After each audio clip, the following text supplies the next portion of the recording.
on Zoom for the St. Louis Regional Chamber's COVID-19 briefing with U.S. Senator Dick Durbin. As COVID-19 continues to impact our region's communities, businesses, and governments, we look to our leaders in Washington for their assistance in our road to recovery. Before we begin, I'd like to take this moment to thank all of our healthcare and other essential workers who are on the front lines during the COVID-19 pandemic. I'm Tom Chulik, President and CEO of the St. Louis Regional Chamber, and today I am very, very excited to have U.S. Senator Dick Durbin on our briefing to discuss a potential fifth COVID-19 relief package and its impact on southwestern Illinois and the entire St. Louis region.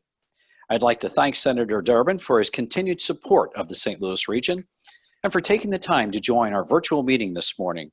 Now I'll pass the baton to Austin Walker, Vice President of Public Policy here at the St. Louis Regional Chamber. Austin? Thank you, Tom, and thank you to everybody participating on the call. If you have a question you'd like answered by any of our speakers, please use the chat in Zoom, and we'll do our best to get to your questions. Closed captioning is also provided during these briefings, so please feel free to use that feature as well. And before we get started, I'd like to take this time to thank the St. Louis Regional Chamber's 2020 policy sponsors. Their contributions support all of our policy programming throughout the year. Now, I'd like to introduce the 47th U.S. Senator from the state of Illinois, Senator Dick Durbin. In the 116th Congress, Senator Durbin serves as the Democratic Whip, the second highest ranking position among Senate Democrats, and he sits on the Senate Judiciary, Appropriations, Agriculture, and Rules Committees. I'd like to thank Senator Durbin for his continued support for the Regional Chamber. For joining us today, please welcome Senator Durbin. Senator, the floor is yours, sir. Thank you. I hope you can hear me. And thank you. I appreciate the opportunity to say a few words and open up for questions if that's possible. Just by way of background, you probably already know this, but I was born and raised in a suburb of St. Louis known as East St. Louis, Illinois. Grew up there as a kid, and in high school we moved to an area known as Fairview Heights in the same county, St. Clair County. So I'm certainly familiar with the area and have a lot of fond memories of growing up there, and my all-time hero of my youth, Stan Musial, number 6, whom I got to meet when he received the Presidential Medal of Freedom from President Obama. Having said that, I've kept in touch with the region as a member of the House of Representatives. I was elected in 1982 and then to the House Appropriations Committee, and I was invited in to sit down with a friend of mine by the name of Dick Gephardt, whom I'm sure you all recall. And Dick Gephardt said to me, "We've got an idea and we need your help."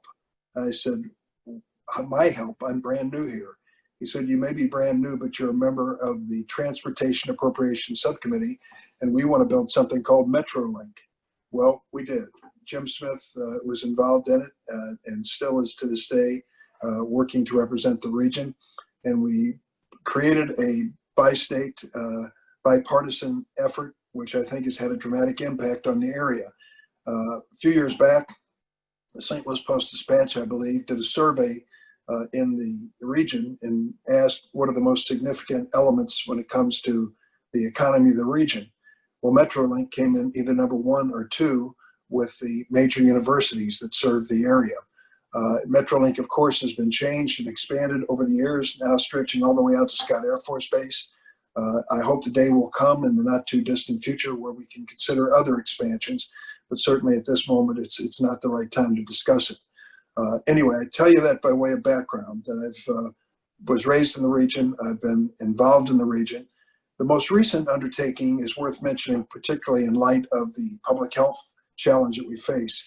It was about 5 years ago that I went out to the National Institutes of Health. The man who runs it is Dr. Francis Collins. You've probably seen him on TV. He's on quite a bit, with not as much as Tony Fauci, but he's on quite a bit. And I said to Dr. Collins, I really want to do something significant on medical research. There was a time when 3 members of Congress, John Porter, a Republican congressman, Orlin Specter, a Republican senator, and Tom Harkin, a Democratic senator, literally doubled the appropriation in medical research. I don't think we can do that again. We're just not in the right moment in time, but what can we do? And Dr. Collins said, if you could give medical research at the NIH, which is the leading medical research agency in the world, 5% real growth a year over and above inflation, and stick with it. He said, amazing things will happen. These researchers won't come and go. They'll stick with a project. They'll finish that project. And we'll get some results that'll change lives for the better. Well, I couldn't do it by myself. And as fate would have it, when I got the suggestion, I was in the minority with the Democrats in the Senate. So the person that I needed to enlist as my partner in this effort was none other than your Senator Roy Blunt. I went to Roy and I said, Roy, you're going to be chairman of the Senate Appropriations Subcommittee that funds the NIH. Listen to what Dr. Collins said. We can get this done together if we work on it. I'll work the Democratic side, you work the Republican side. And he bought in, and we did it. In the first year, we had 5% real growth. Something interesting happened. When senators go home for their breaks, like Christmas, we don't usually spend time on the phone talking to our colleagues. We kind of want to get rid of them and get back into the normal world. Well, I get a phone call over the Christmas break from none other than Roy Blunt. I said, Roy, what's up? Why would you call me near Christmas? He said, Dick, he said, that 5% real growth at NIH has had such a positive response, not just in Missouri, but all across the country. He said, I really feel like we've done something significant here. And then he said, Dick, we can't be one-hit wonders. We have to do more. Well, he was right, and he kept his word. And we have teamed up with two amazing people, Patty Murray, Democrat of the state of Washington, and Lamar Alexander, Republican of Tennessee. And our little quartet in the Senate has been a driving force. We have moved the appropriation for the National Institutes of Health over the last 4 or 5 years from $30 billion to $40 billion plus. And now we understand why that's so critically important. We are talking about researchers leading the world in finding therapies and cures for this COVID-19. And I like to think that what we were able to do, Roy, myself, and Patty, and Lamar, really kind of set the stage for us to move forward in the right way. I tell you that because there's so many depressing stories about partisan bickering in Washington. You ought to hear some good news. And the good news is that Roy and I, with the other two, have really managed, I think, to make a difference. I hope to make a difference. So let me talk about the state of play at the moment when it comes to this country, if I might, and our region. There was a poll taken last week. It was not a very uplifting poll. It was a national poll by a reputable source, and here's what it found. 75% of the American people said they believe the worst is still ahead of us. 75%, 3 out of 4. And of course, what they're pointing to first and foremost is not the economy, but they're talking about this pandemic, this public health national emergency that we're facing. People have seen so many changes in their lives, most people have, in terms of where they work, whether they can pick their grandkids up and hug them, whether our kids are going to school, the fundamentals. Favorite restaurants and businesses are closing, maybe never to reopen. And people feel that this coronavirus has really got us in the headlights at this moment in time. They don't accept the politicians who say it's just going to disappear, it's going to go away, the sunlight will kill it, don't worry about it, it's a minor thing. They know better. The numbers tell the story. The United States has between 4 and 5% of the world's population. We have over 25% of the COVID infections in the world. And it just doesn't have to do with the fact that there's more testing. We just have not really seen the kind of dramatic change that we need. Can I read to you from the New York Times Sunday edition I have here in my kitchen in Springfield? They had an editorial entitled, America Can Control This Pandemic by October. And this is in the Sunday edition. And they said, to resolve the crisis, federal officials need to commandeer the intellectual property of companies that have developed effective rapid diagnostics and utilize the Defense Production Act to make and distribute as many of those tests as possible. As testing is brought up to speed, officials also need to expand contact tracing and quarantine programs so that once outbreaks are brought under control, states are prepared to keep them in check. The causes of America's great pandemic failure run deep, exacerbated by innumerable long-standing problems, from a weak public health infrastructure to institutional racism to systemic inequality in healthcare, housing, and employment. If the pandemic forces the nation to meaningfully grapple with any of these issues, then perhaps all the suffering will not be in vain. But that work can't really begin until Americans solve the problems that's right in front of them with the tools that are already at their disposal. So here we are. March the 26th, we pass in the United States Senate the CARES Act. CARES Act passes 96 to nothing. Every Democrat, every Republican votes for it. We wrote the bill in 8 days, and we screwed up some sections of it. We had to change the PPP program 2 or 3 times to get closer to reality. But we took $3 trillion, that's with the T, $3 trillion, and injected it into this economy. We put a lot of money into research, a lot of money into acquiring vaccines, a lot of money into testing. But more importantly, we put money, I at least should say more importantly, equally important, we put money into saving small businesses with the Paycheck Protection Program, saving our major employers like the airlines, making sure that we had unemployment benefits that would sustain people through this very difficult part of their lives. And I would say that we're in tough shape today. It would have been dramatically worse if we hadn't done that. So now that time has passed. The unemployment program, for example, federal, has expired July 31st. The PPP program was closed down just this last weekend. We're at a point now where we've got to decide what are we going to do to move forward. Well, 20 to 25 Republican senators say the answer is obvious. Do nothing. Nothing. Not a penny. Thank goodness the others don't feel that way, and certainly the Democrats don't feel that way, and neither does the chairman of the Federal Reserve. Jerome Powell, what has he said to us week after week after week? That he is doing everything in the Fed that he can do on the monetary side. That's why interest rates are down to next to nothing, and why the Fed's buying up all this debt around America to make sure that we have capital flowing, even slowly, but flowing in this economy. Meanwhile, these 20 senators and some others in the House have said we shouldn't do anything. He warns us, Powell warns us, that if we don't move forward now and keep the foot on the accelerator on this economy, we could slump into a depression, literally slump into a depression. If you think the national debt is tough enough to challenge now, and it is, imagine what a depression would do. Imagine what it would do to our national debt. We have got to revitalize this economy and move it forward with recovery. The president yesterday got up and talked about the state of the stock market. I'm sure there are experts on this call who can explain to me what the hell's going on in the stock market. But it appears that there are a lot of optimists who are buying a lot of stocks and believe that there's economic recovery around the corner. That optimism we desperately need, as I mentioned in that poll earlier. But for that kind of news to resonate, you have to really have some interest in that stock market. Half of the American people do, the other half don't. But the half that don't include a lot of unemployed people. We have got to provide enough for these people to sustain their families, to be able to pay their bills and not to fall apart and be evicted or foreclosed upon or face a bankruptcy. And that's what we're trying to do. There's a difference of opinion clearly as to how much money that means. The bill that we passed in March gives $600 a week federal supplement to whatever the state unemployment benefits are. Why did we pick $600 as a sum?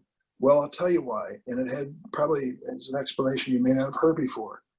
The Secretary of Labor to President Trump is a man named Scalia. Scalia came to us, and I sat at the table when he told us this. He said, I can just tell you, you've got all kinds of formulas in your mind as to how we should put the federal supplement into unemployment. Disabuse yourself of the notion that we can do this. There are 50 states and 50 different computer systems that generate unemployment checks at a state level. Some of them are ancient, some of them are modern. Many of them can't be reprogrammed in a matter of months. So you've got to keep it simple. It has to be a flat amount, and you have to do it in every state, no variations. We did it, $600, the flat amount. Now I'm hearing suggestions, well, it should be 70% of your last paycheck and such. When we go to the states, and I can't speak for Missouri, but I can tell you in Illinois, it would be months before we could implement that kind of a change, 70%. And in some states, maybe never. So that's why if we're faced with really coming through on unemployment, we've got to have some meaningful changes that can work. I can have a conversation with you as to whether 600 is the right number, or whether if the economy improves and the unemployment rate goes down, we should be lowering it. I mean, those are all worthy discussions, but keep in mind, we are at 600 because of Scalia's admonition to us. Now let me address something that I feel pretty strongly about. My daughter has a business in New York. She had 3 employees, her husband and herself. Good business. made it herself. I'm really proud of her. And all the hell broke loose when this pandemic hit, and she was closed down. There was nothing, zero, nothing. So she went through the PPP program, and then she went back to one of her 3 employees and said, I think we're going to have enough business that I can hire you back. And the employee said, I'm not coming. I just don't think I want to return to that job at this moment in my life, even though the job was open to her. That was a decision by her that may have had something to do with the unemployment she was receiving, but she was not going to come back to that job.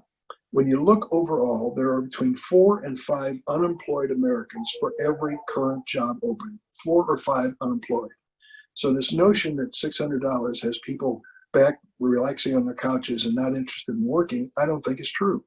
70% of the people who returned to work this year from unemployment took a cut. They were making more on unemployment than they made on their job, but they went back to the job. Now, why did they make that stupid economic decision? Because staying on unemployment is a stupid economic decision. It just isn't the kind of thing that you can make a lifetime out of, and everybody kind of knows that. But getting back to your workplace where you're proud of your work and the dignity that work brings to life, getting back to the benefit package that you were familiar with and liked, being in a place where you got a chance to return and be of worth, people decided to do that, even if it meant taking less than unemployment. So I'm ready to work on the 600, but make no mistake, there are some people who are barely surviving with this $600 federal supplement. So where are we right now? Well, we're at a stalemate, and it's unfortunate. I cannot explain this, but we had negotiations ongoing for about 2 weeks, and they included Mark Meadows, the president's chief of staff, Steve Mnuchin, the president's secretary of the Treasury, Nancy Pelosi, the Speaker of the House, Chuck Schumer, Democratic Senate leader, and 2 empty chairs. 2 empty chairs. Mitch McConnell refused to participate, refused to even attend the negotiation sessions. And so did Kevin McCarthy, the House Republican leader. I don't get it. I've never seen that before in Washington. People do sit down and try to work out their differences. We sure did back in March when we passed the CARES Act, but for some reason, Senator McConnell said, I'm not going to do it. Some say it's because his caucus is so fractured, with 20 to 25 saying not a penny. I don't know, but whatever the reason, it ended with a stalemate and no agreement. So the president stepped in with executive orders. I will tell you, I think he dramatically overstepped his authority under the Constitution. Senator Ben Sass, the Republican of Nebraska, called the president's executive orders unconstitutional slop. His words, not mine, Republican senator from Nebraska. And I think it's largely true. This president just can't, by executive order, decide to create an unemployment program. And that's what he's done. $400 a week he wants to give in the federal supplement, as long as the governors come up with a fourth of it.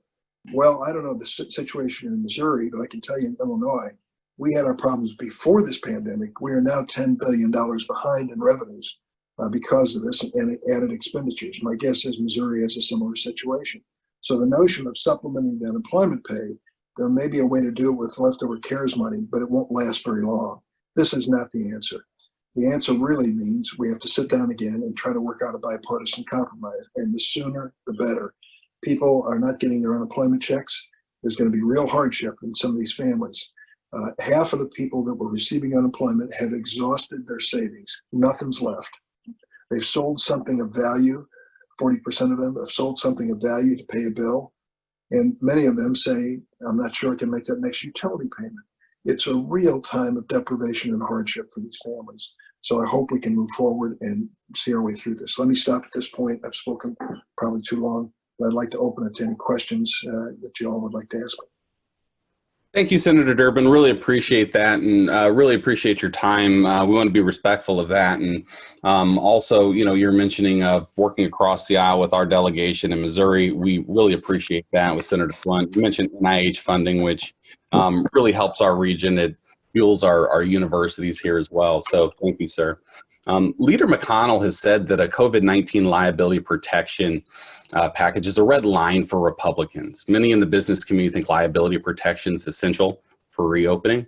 And as a representative of the business community, the regional chamber obviously wants our members who are following the rules to be protected from opportunistic lawsuits. But those rules keep changing and are sometimes confusing. So the question is, are you concerned about the opportunity for lawsuits against businesses? And what, if anything, do you think should be done in this space? I know Speaker Pelosi has talked about, updating OSHA provisions inside of the HEROES Act, and that might be, a way to go about it. What are your thoughts, sir? So I'm on a Senate Judiciary Committee, and Lindsey Graham, the Republican from South Carolina, had a hearing on this issue. The reason he did is that Senator McConnell had come to the floor week after week after week and basically said, if this is my red line, if you don't put this provision in on liability immunity, then I am not going to let anything go forward on unemployment, on saving small businesses, none of it, none of the above. It has to be this red line. And we kept asking, well, can you show us the language? What do you want to do? 2 weeks ago, they produced the language. 2 weeks ago. It went on for 8 or 9 weeks with nothing, and then it was produced. And before it was produced, Senator Graham had a hearing in the Senate Judiciary Committee. And it was a good hearing. And he said so too. On a bipartisan basis, we said so. And the lead witness on the Republican side was a man I'd never met before. His name is Kevin Smart. Kevin is from Texas, and he runs a chain of convenience stores known as Quick Check. And Kevin made a good impression to me because he said, let me tell you something. I want my employees to be safe. I want my customers to be safe. I want when my customers walk in the door that they feel like we are going that extra step so that this is a safe place for them to do business. I want them to buy their gas and everything else right here with that peace of mind. So he says, in all of my stores across Texas, I put in hand sanitizers. I put in notices about social distancing. I put up signs, put things on the floor. My employees wear masks. I'm doing all this. But I got a problem. And my problem is this. What is the standard I'm going to be judged by? What is the reasonable standard for public health that I am supposed to work to achieve? I don't know what it is, he said. There is no federal standard. There's no state of Texas standard. I don't know if there's anything locally that I can use and say, in my defense, I did everything reasonably possible. Here's the list, and I checked off the list and did them. So give me a standard. That's not an unreasonable request. If a conscientious businessman like that, in good faith, wants to do the right thing, he ought to be able to say, I checked the list. Here's what I did. Here are the videos of the actual scene at my store. If you want to sue me, I'm going to file a motion to dismiss, summary judgment, whatever it is. I've done it. Well, that to me is a reasonable, responsible approach by a business leader. But that isn't what Senator McConnell's suggestion is. He says that if you comply with any standard, wherever it comes from, and he doesn't specify, it could be the lowest standard, it could be not even a health standard for that matter. Good enough, you met the standard. Now you have to be accused and proven of gross negligence or some extraordinary wrongdoing. There's got to be a middle ground. And Lindsey Graham said so much at the hearing. Why don't we come up with a standard for Mr. Smart? Why doesn't the Center for Disease Control come up with a standard that says, here's what we believe is a reasonable thing for you to do as a businessman, as a person running a college, whatever it may be. And that to me is the way to solve this, so that we don't say we play to the lowest common denominator. We say we play to the public health standard that protects the public. Currently, as McConnell has written this proposal, it does not do that. Senator, yesterday it was announced that you are leading Democratic members of the Illinois delegation and urging the Postmaster General to address delays in letter and parcel delivery in Illinois. And in a letter, you wrote that it's concerning that we're seeing significant delays in the delivery of mail when we're less than 100 days from a national election, where mail-in ballots delivered by USPS will be vital to ensuring people of all political persuasions can safely exercise their right to vote while following public health experts' recommendations to reduce the spread of COVID-19. So listening to the direct statements from President Trump, it's clear that he's making an effort to prevent Americans from voting by mail. We talk about threats from Russia and China, but should we be worried in Illinois about other interference in the upcoming general? We should be worried about interference, not just from Russia, and they have a track record, sadly. Illinois was the first state hit 4 years ago. The Russians found a way to worm their way in to our voter file in Illinois and had literally hundreds of thousands of names that they could have changed and corrupted in a second. They didn't do it. I can't explain why they didn't, but they had the access to make that happen. They're continuing to look for those wormholes and ways to get in and upset our process.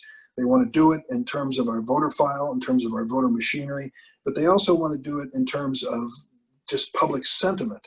They want to rile things up. When Colin Kaepernick took a knee 3 years ago on the sidelines for the San Francisco 49ers, the Russians came in on one hand and said, this man is an unpatriotic person who despises America and we ought to despise him back. And then at the same time, they were producing propaganda that said, he's doing the right thing, he's standing. They just want America riled up and fighting, and unfortunately we take the bait too many times.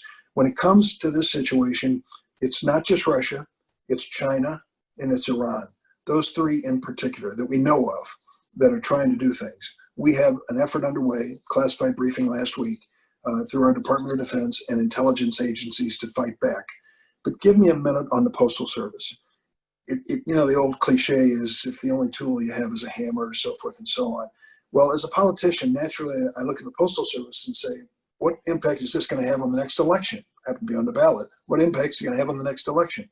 But the Postal Service to America means much more than that. How many people today get their medications through the Postal Service? How many businesses rely on the Postal Service for receiving documents that are critical for them to continue their business? Over and over again, we're seeing the Postal Service is absolutely critical in this pandemic. And there is a serious problem with the Postal Service today. There's a new man on the job, Mr. DeJoy, who ran Hunt Trucking Company, if I'm not mistaken. Maybe that's name's wrong, but I think that's right. Hunt Trucking Company, who just took over and is now trying to make some pretty significant changes. One of the things he wants to do is to cut back or eliminate overtime. Well, I'm speaking to you today from Springfield, Illinois, 100 miles north of where you are in St. Louis. And I've gotten to know the mailman in the time that I've been sheltering in place here in my house with my wife. He delivers the mail at our house after 7 o'clock at night. I don't remember that as a kid. I don't remember that at all. And the reason he does it, he told me, is because he has to deliver packages too, to sustain the economic viability of the Postal Service. He said to me, Senator, could have brought your mail earlier, but I had to bring a box of duct tape to a guy 2 blocks away. I mean, that's what he's doing, and that's his job, and they contracted to do it. But if you eliminate overtime, sadly, mail's going to pile up. As a senator, I get these complaints from all over the state. I haven't received any mail in 3 weeks. I was supposed to get something, it didn't show up. They told me it was at the post office, the letter carrier wouldn't bring it. So, I mean, this system worries me to death. We do something about it. In the bill that we passed in the House, the HEROES Act that Pelosi passed with the Democrats, there's money in there, billions of dollars for the Postal Service to improve their service and to get through this mess. They need it. The president doesn't want them to get it. You identified why. He doesn't want to support or encourage paper ballots, even though he cast one for himself in this election. So, Senator, I want to be respectful of your time. And, one final question. What can the business community here in our region do to help you in your efforts? And who can they contact for help in your office? Well, we've got offices in Springfield, Illinois here, and in Southern Illinois. And we're stand ready to help you any way we can. And I'd be happy to leave contact information with you if there's something we can do. We have been busy as hell since this thing got started. I can't tell you how many banks and businesses have contacted us and asked for a helping hand when it came to this small business loan, forgivable loan situation. And we helped a lot of them. We had to expand the reach of banks and financial institutions offering this from the original number to a much larger number, more community banks, credit unions, and others. But we're moving it out. Now, currently, as I said, the program is finished. I want to revitalize it. I want it to come back. We need information from you. Tell us. I hear, for example, from the restaurant industry. I certainly hear from them in the city of Chicago and around the state. I hear as well from people, a fellow who owns a motor coach service, a charter bus company. He needs a helping hand. All these different groups have ideas. They need to come together. We need to have some kind of joint effort. Airlines, another story. American's a big airline for the city of St. Louis at this moment, as is Southwest. And if they don't receive some additional assistance moving forward, Southwest may face something that has never happened to them. Their CEO told me they have never laid off an employee at Southwest Airlines. I couldn't believe it when he said it, but he said it's true. And come October 1st, if we don't do something, these airlines, I can't say Southwest specifically, but these airlines as an industry are going to face real hardship. So we need a voice. If you agree with the position of the 20 or so Republican senators, I don't happen to hold that position. But if you think that we should be doing something now at the risk of this economy being fatally injured, then I need your ideas. Things that you believe can make a serious difference, that are responsible expenditures of your tax dollars for the sake of an economy we've got to get back on its feet. Well, Senator, we really appreciate that, and our members are certainly wanting to invest tax dollars wisely to ensure that our economy remains open and that we can endure the pandemic. And we really appreciate everything that you and your staff are doing on behalf of our region in the state of Illinois and Washington. Thank you for being on the call today with our members and being so generous with your time. Thank you. It's good to be with you. Thank you, Senator. And thank you, everybody, today on the call for joining our COVID-19 briefing. As our region continue to reopen, the St. Louis Regional Chamber remains committed to serving as a resource, a convener, and an advocate for our members, investors, and community partners. Please join us on August 13th for our virtual member engagement orientation and our business after hours events. Please see our website for more information. And thanks again for everybody joining us on the call. This meeting is adjourned.